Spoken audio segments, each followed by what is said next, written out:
Rai Suryo dan 7 tersangka kasus ijazah palsu Jokowi dicekal polisi, wajib lapor seminggu sekali.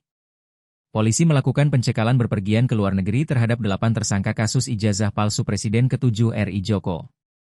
Penetapan tersangka dibagi dalam 2 klaster.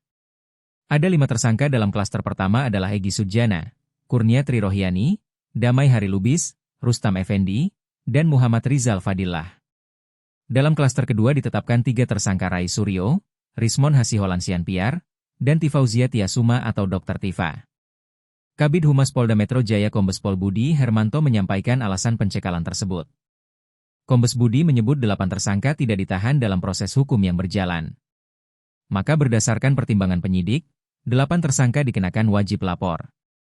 Wajib lapor seminggu sekali dan kalau mau jalan-jalan keluar kota boleh saja, yang penting wajib lapor seminggu sekali, pungkasnya.